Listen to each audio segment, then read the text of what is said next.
주신 하나님 은혜로 무거운 몸을 이끌고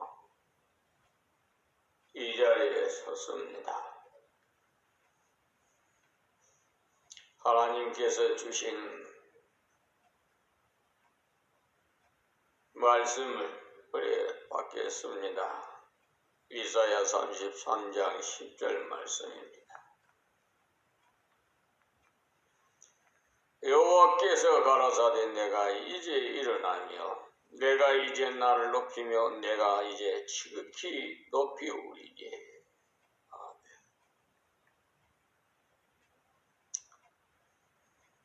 이제라는 말이 참으로 귀한 말씀. 지난 날에는 그랬지만 이제는 그렇지 않다는 것인데, 그리고 첫마디가 여호와께서 가라사대입니다. 하나님 쪽에서 푸시고 하나님 쪽에서 여시고 하나님 쪽에서 하신다는 말씀입니다. 너희가 힘쓰고 애쓰라는 말씀이 아니고 너는 믿으라는 겁니다. 그래서 하나님 말씀은 복음입니다. 우리 보고 힘쓰라는 것이 아니라 하나님이 하시겠다는 약속을 믿으라는 겁니다. 너희는 그 말씀을 믿고 안식하라는 겁니다. 하나님이 친히 다 약속대로 이행하시니 성도는 믿으라는 겁니다. 하나님 앞에서 나를 쳐서 복종시키면 하나님께서 친히 우리 원수를 다 대적해 주십니다. 아멘. 이 참담하고 괴로운 우리들의 세상살 하나님께 다 맡깁시다. 우리의 힘으로는 한계가 있고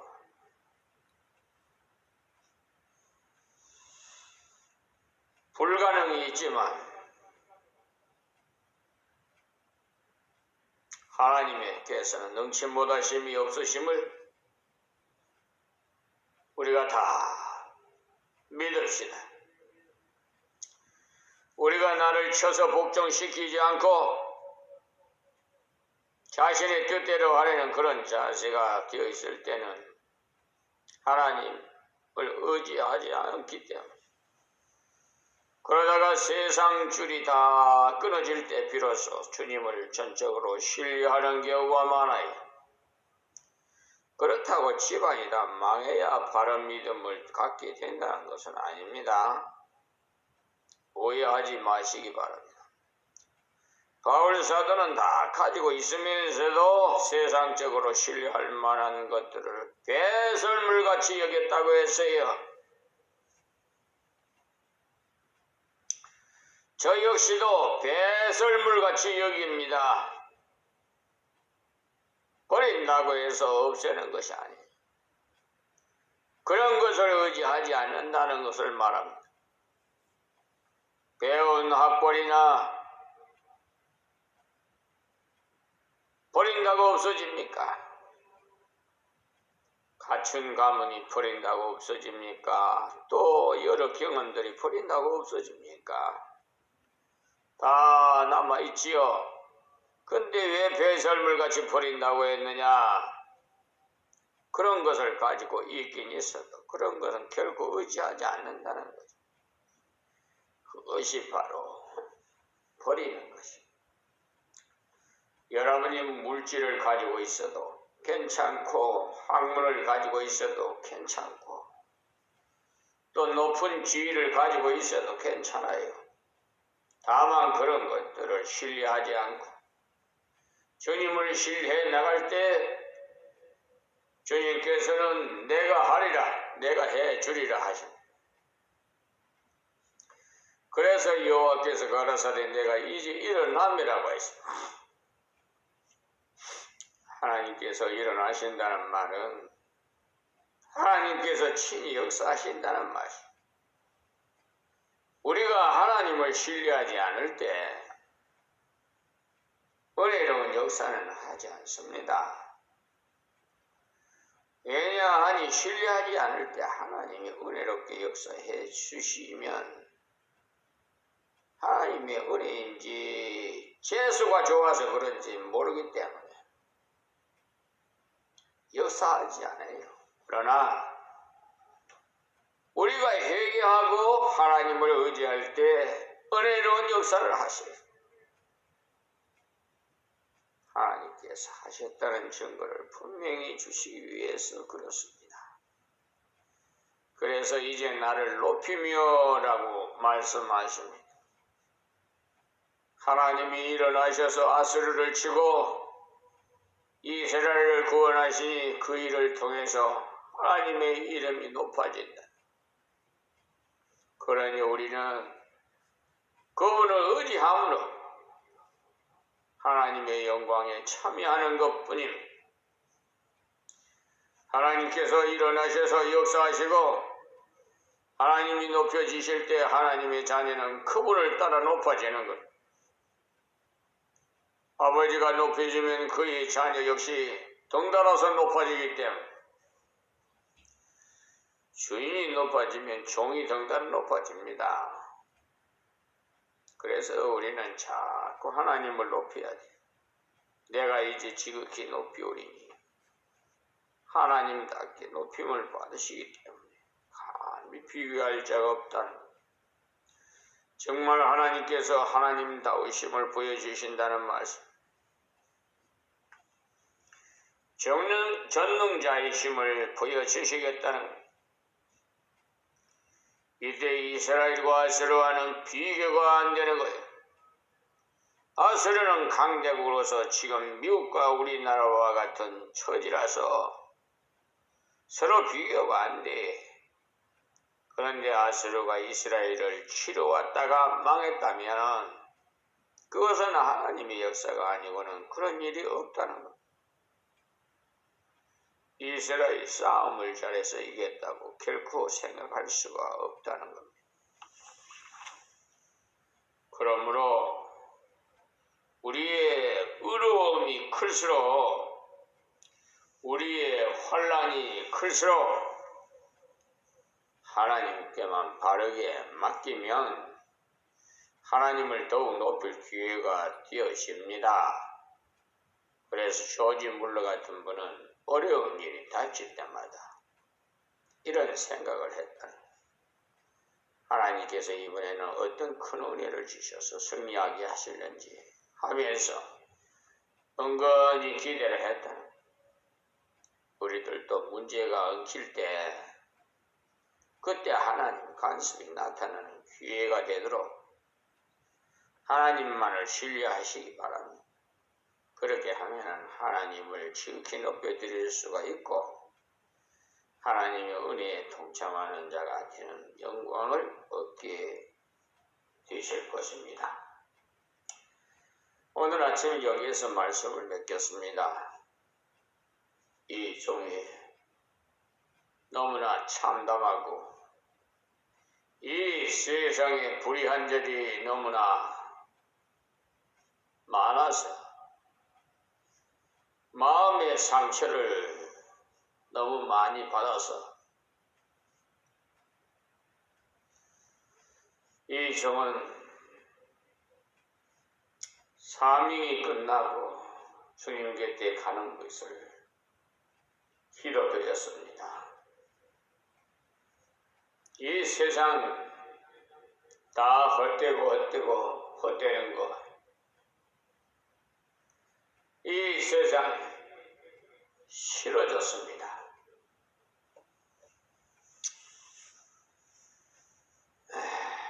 하나님, 저희들을 불쌍히 여기시고 저희들을 죄가 없는, 슬픔이 없는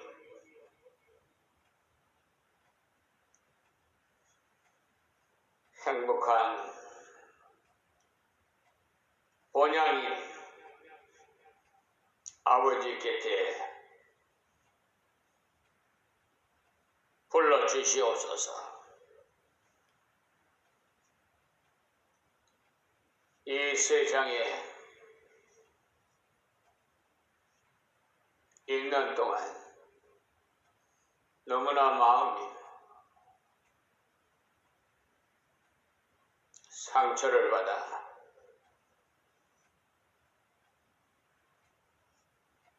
하나님께서는 알고 계시기에 이 종은 이렇게밖에 기도드릴 수밖에 없습니다.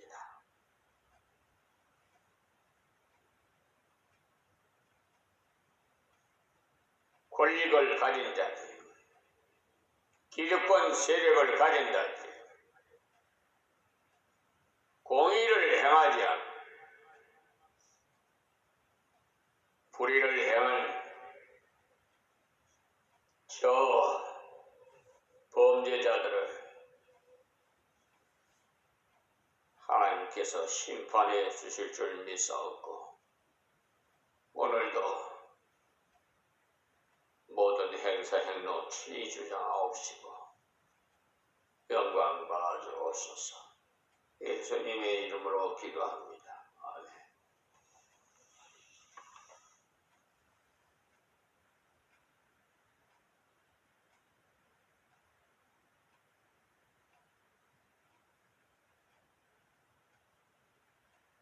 오늘 또 주신 말씀 은혜 받겠습니다. 예사야 33장 11절 말씀. 너희가 결을 잉태하고 짚을 해산할 것이며 아수르가 가르쳐 헛된 꿈을 가졌다는 것을 비유적으로 표현한 것이에요. 아수르가 아무것도 아닌 허망된 꿈을 가지고 제멋대로 쳐들어왔다가 그만 전쟁이 실패함으로 무가치하게 끝나겠다는 거예요. 이스라엘을 쳐서 은금을 받아 먹었으면 수지 맞았다 싶어서 전쟁 계획을 세웠는지 그런데 숲으로 돌아갔다는 거예요. 그래서 너희의 호흡은 불이 되어 너희를 삼킬 것임이라고 해서 재바람에 죽게 된다는 거예요. 자기 콧구멍에서 나온 불에 자기가 타 죽으니까 재바람에 죽는다는 말 아닙니까? 이때 18만 5천 명이 하룻밤에 다 죽고 임금만 살아서 자기 나라로 도망가서 우상 앞에 엎드려 절하다가 자기 자식들에게 죽임을 당해 얼마나 비참합니까? 이 말씀은 그대로 이루어졌어요. 그러니 하나님의 간섭이 아니고는 이런 일이 있을 수 없습니다. 12절 말씀에 민족들은 불에 굽는 햇돌 같겠고 비어서 불에 살리는 가시나무 같으리로다. 아멘. 민족들이라는 것은 아수르가 쳐들어올 때 자기 나라의 속국들을 모집해가지고 연합군을 만들어 쳐들어왔기 때문에 붙인 명칭입니다. 그런 민족들이 불에 구운 햇돌같이 돼서 퍼석퍼석한 바람 든 돌 같아갖고 쉽게 부서졌다. 그리고 가시나무 같다고 한 것은 가시나무가 따다닥 소리를 내면서 타듯이 요란한 소리를 내면서 망하더라는 말씀입니다. 곧 그들이 갑자기 망했다는 거예요. 하나님께서 간섭하시니 하루 저녁에 망한다는 거예요. 성도가 회개하고 하나님께로 돌아갔을 때 하나님께서 친히 역사하셔서 성도를 괴롭히던 세력을 깨끗이 없애버리시더라는 것입니다. 어제나 오늘이나 동일하신 하나님 말씀 현재도 진행 중에 있어요. 하나님의 백성을 괴롭히는 자는 하나님께서 깨끗이 없애버리십니다. 아무리 명예가 좋고 권력이 있어도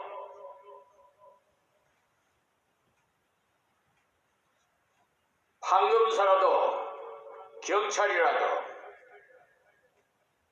높은 고위공직자라도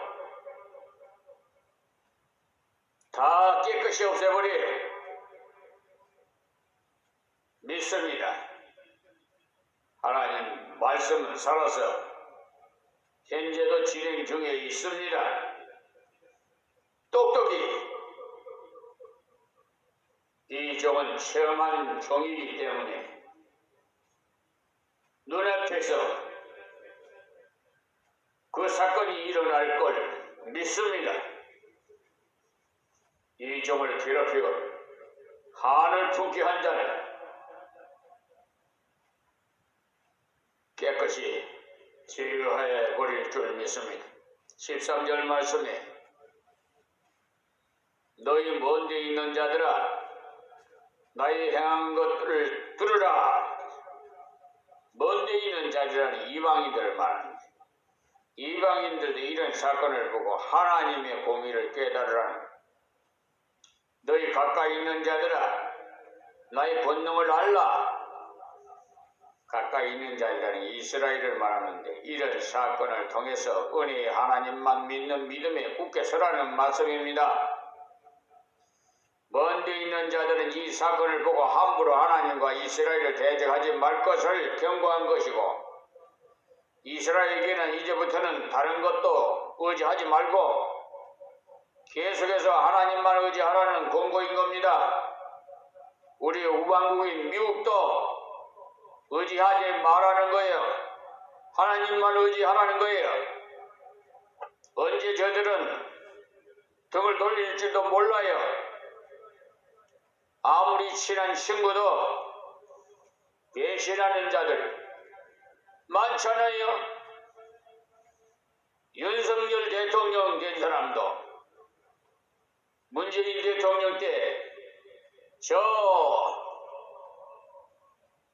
하청 시켰던 지방으로 쫓겨갔던 검사를 올려서 검찰총장까지 시켜놨더니 그 은혜를 배신하고 지금 문재인 정부들 전부 다 털어가지고 털어도 안 되니까 이제 우선까지 다 털어서 감옥에다가 집어 열라고 하고 있잖아요.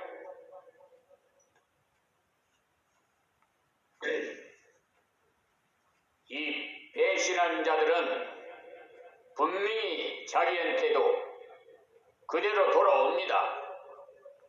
평생 그 권좌에 앉아 있는 것이 아니에요. 언제 어느 시에 하나님께서 깨끗이 없애버릴 줄 몰라요. 너희 먼데 있는 자들아 나의 행한 것을 들으라. 너희 가까이 있는 자들아 나의 권능을 알라. 여기에 두 가지 종류 사람들에게 전하는 말이 완전히 달라요. 이방인들은 듣고 겁낼 것이고 유대인들에게는 너희들이 이제는 능력의 하나님을 바로 알아서 하나님만을 의지해서 순종함으로 그분의 권능을 계속적으로 체험해 가라는 말씀. 그런데 이런 은혜를 주시는데도 불구하고 아직도 하나님의 은혜를 바라보지 못한 자들도 있어요. 그런 자들은 어떤 처지가 되는지 14절 말씀 보겠습니다. 시온의 지인들이 그랬어요. 하나님의 능력과 은혜를 전하는 말씀을 듣고 아직도 회개치 않고 있는 이스라엘 백성을 가리켜서 시온의 죄인들이라고 합니다. 지금으로 말하면 교회 안에 있는 회개치 않는 죄인들, 곧 예수님을 믿는다 하면서도 하나님 앞에 합당하게 살지 않고 그것을 깨우쳐 주시는 기회를 주어도 회개치 않는 자들을 말해요. 시온의 죄인들이 두려워하며 이 말씀도 성도는 하나님의 권능이 나타나면 감격해서 찬송을 해야 되는데 오히려 두려워서 벌벌 떨고 있는 자라는 말이에요. 그들은 은혜 받을 준비가 전혀 되지 않았어요. 은혜가 나타날 때 감사보다도 두려움이 앞서가지고 떨게 되고 경건치 아니한 자들이 떨며 이르기를 우리 중에 누가 삼키는 불과 함께 거하겠으며 우리 중에 누가 영영이 타는 것과 함께 거하리요 하도다. 하나님의 굉장한 은혜를 받고도 못 깨달으니까 하나님 앞에 바른 자세가 못된 경건치 않은 자들은 말하기를 정말 겁이 나는구나. 이렇게 굉장한 하나님 앞에 어떻게 설 수 있겠나? 우리는 다른 곳에 도망가서 살아야 하지 않겠나? 라고 낙심을 하였다는 겁니다. 지금도 교회 은혜가 역사하면 두 가지 반응이 생겨요. 한쪽은 감격해서 부족한 자에게도 저런 은혜를 받게 하소서 하면서 기도하고 나에게도 그런 은혜를 주시겠구나 라고 하면서 믿어지는 사람이 있어요. 반대로 불신앙에 빠진 사람들은 철저하게 신앙생활에서 은혜 받는 자를 보면서 저런 식으로 신앙생활을 하는 것은 너무나 광신적이 아닌가 라고 하면서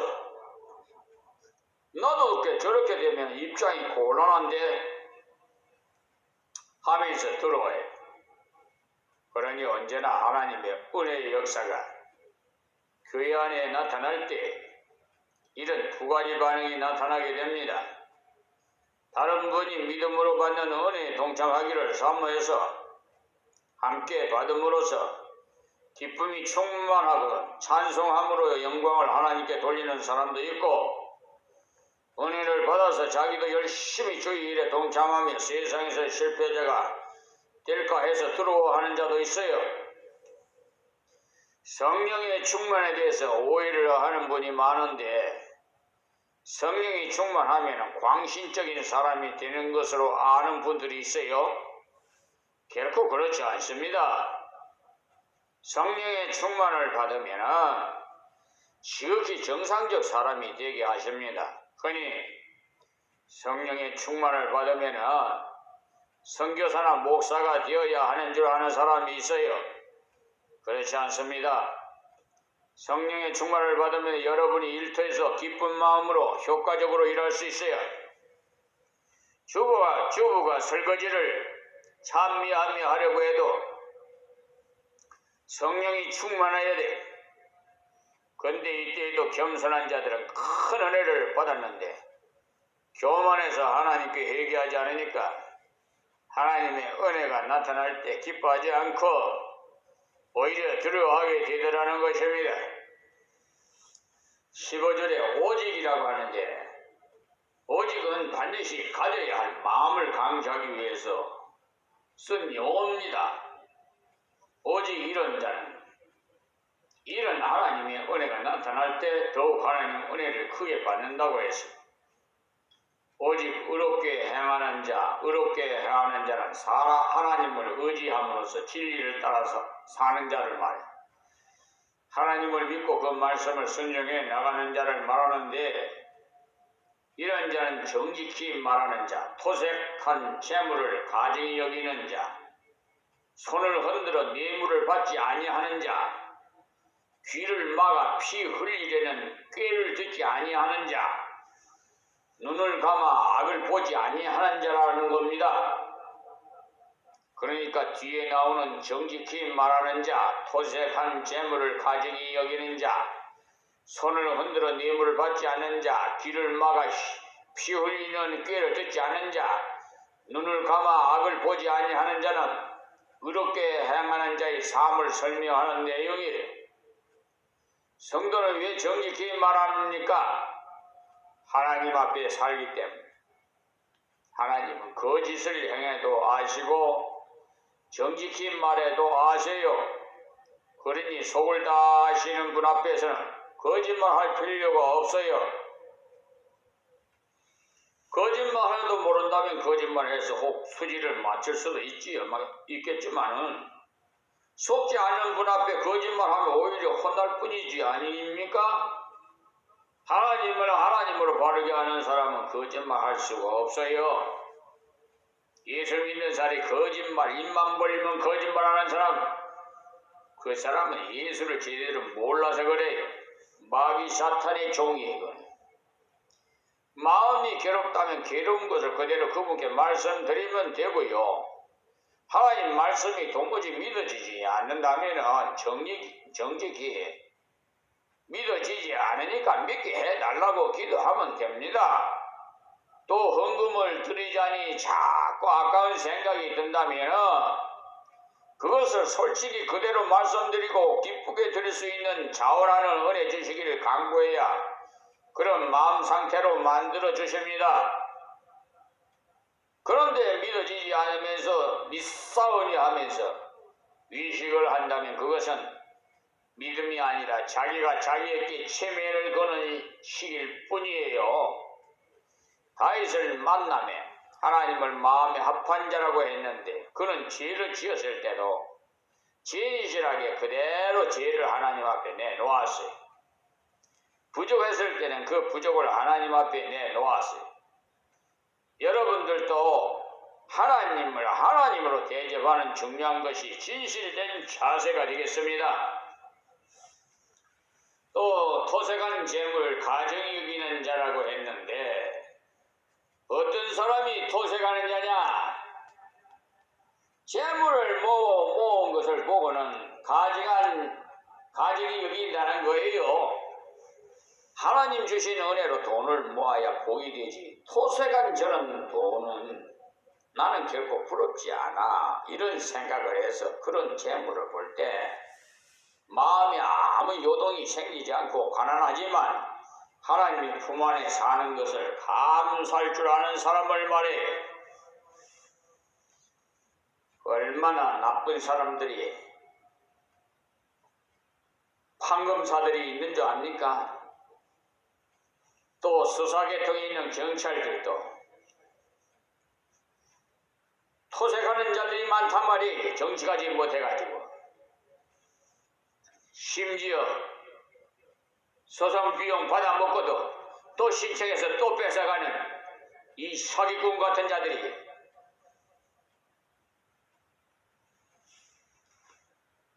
그 사람들을 또 옹호하는 자들이 있는가 하면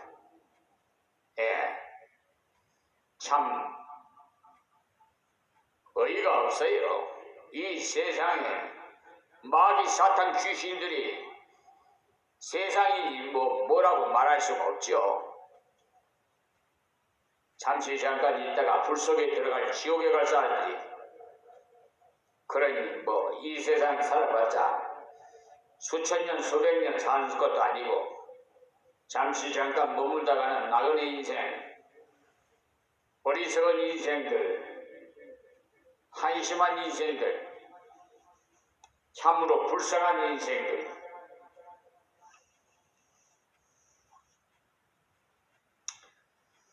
그런 자는 인간적인 장깨로 돈을 모은 자를 부러워하지 않습니다. 왜냐? 필요할 때 필요를 채우시는 하나님을 믿기 때문에 저는 토색한 자들 부러워하지 않아요. 돈은 필요한 것이지만 위험물에 기도해서 취급할 줄 아는 사람이 많이 맡기세요. 취급할 줄 모르는 사람에게 많이 맡기면 사고 칩니다. 잠언서 16장 8절에 보시면 적은 소득이 을을 겸하면 많은 소득이 불의를 겸한 것보다 나으니라고 하셨어요. 바르게 벌고 바르게 쓰면은 적은 것이라도 불의로 많은 돈 가진 자보다 훨씬 낫다는 것. 여러분이 진실되게 살아서 적은 소득을 얻는다 할지라도 결코 위축되지 마시고 담대하게 사십시오. 그래서 바울은 내가 가난해도 처할 줄 알고 부유해도 처할 줄 알았다고 했습니다. 가난해도 비굴하지 않고 부유해도 교만하지 않았다는 말. 하나님께서 필요를 따라서 가난하기도 하시고 부유하기도 하시기 때문에, 그리고 손을 들어서 뇌물을 받지 아니하는 자라고 했는데 뇌물을 가져와서 받으라 해도 손을 휘저 강하게 뇌물 받기를 거부했다는 겁니다. 얻어먹을 기회가 없어서 못 얻어먹는 것이 아니고 얻어먹을 기회가 있어도 물리쳤다는 거예요. 불의한 재물이 들어오려고 할 때 그것을 받지 않겠다고 단호히 거절할 줄 아는 그런 사람이 하나님 앞에 가치 있는 사람이에요. 그리고 길을 막아서 피 흘리는 꾀를 듣지 아니하는 자라고 했는데, 특히 요즘 TV나 라디오를 통해서 좋지 못한 포악한 말들이 자꾸 들려오지요. 그러나 그런 것을 의식적으로 듣지 않으려고 TV나 라디오를 끌 줄도 아는 자가 바로 절제하는 자입니다. 그런 것을 절제해야 하나님 말씀이 솔솔 잘 들어오지요. 똑같은 24시간을 받았는데 무엇인가 절제해야 하나님께 드릴 시간이 있지. 세상 사람들과 똑같이 시간을 사용해 봐요. 세속화 되고 말아요. 그러니 성도는 귀도 좀 막고 눈도 좀 가리고 살아야 돼요. 우리가 올바른 것을 보기 위해서는 잘못된 것을 안 보려는 방향으로 나가기 위해서 절제할 때 믿음으로 살 수 있는 길을 자꾸 열어주시는 것. 이렇게 절제하는 자에게 귀한 은혜를 주시는 그 약속이 다음 절에 나오는데 다음 시간에 말씀드리겠습니다. 하나님 고맙고 감사합니다. 오늘도 주신 말씀 뒤에 있는 자는 듣게 하옵시고 깨닫고 뉘우쳐서 하나님께서 기뻐하는 지혜로운 자가 되게 해 주시옵시고, 이 세상, 불의한 세상,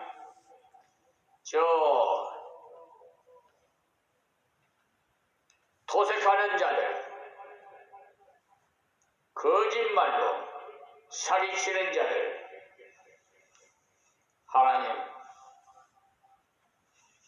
하나님이여 지치지 마시옵시고 저들을 깨끗이 정리해 주시옵소서.